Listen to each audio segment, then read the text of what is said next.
मुसलमानों की हर चीज से नफरत पैदा करने की कोशिश की जा रही है, बल्कि बीजेपी और संघ परिवार ने मुसलमानों पर ऐलान जंग कर चुकी है।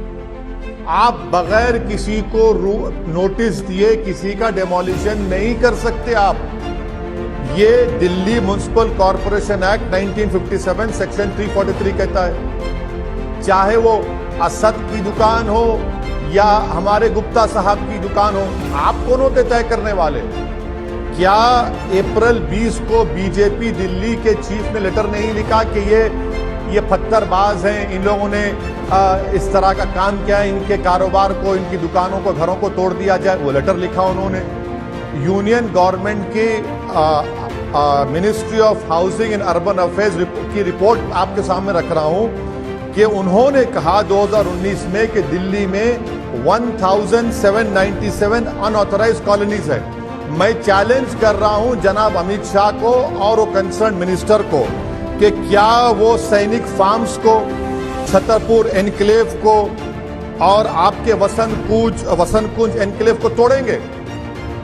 1797 अनऑथराइज्ड कॉलोनीज तोड़िए ना। आप कौन कह रहा है आपको नहीं तोड़ने के? तोड़ के दिखाइए, क्योंकि वो अमीरों के महल हैं। आप गरीबों की झोपड़ी, गरीबों के रोजी रोटी को बर्बाद करेंगे, मगर अमीरों के महलों को कभी आंच आने नहीं देंगे आप।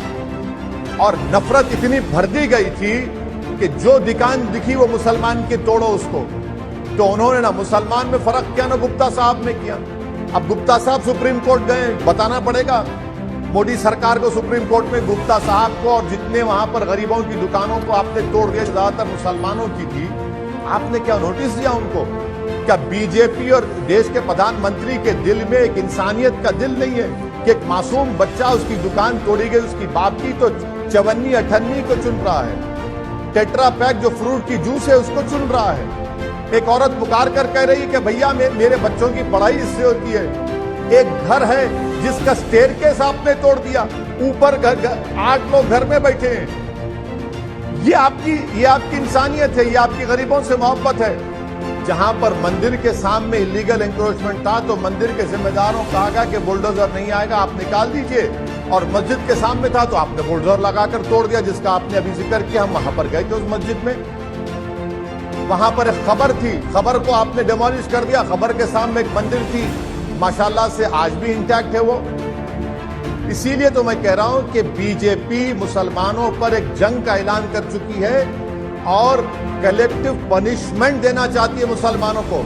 तो ना सिर्फ बीजेपी बल्कि दिल्ली का वो मुख्यमंत्री जो आजकल मौन व्रत पर बैठा है, उसकी भी जिम्मेदारी है कि उसने तो यह कह दिया कि वो इलाके में बांग्लादेशी और रोहिंग्या रहते हैं। बेशर्मी के साथ कह दिया उन्होंने, ताकि दोबारा फिर जाकर तोड़ा जाए, क्योंकि वो बांग्लादेशी और रोहिंग्या के लोग वहां पर बसते हैं। पुलिस अगर है तो किस लिए है? सरकार जज, जूरी, एग्जीक्यूशनर का काम करेगी। क्या देश के प्रधानमंत्री चीफ जस्टिस ऑफ इंडिया भी बन चुके हैं? क्या देश के प्रधानमंत्री पुलिस के पावर्स भी ले चुके हैं?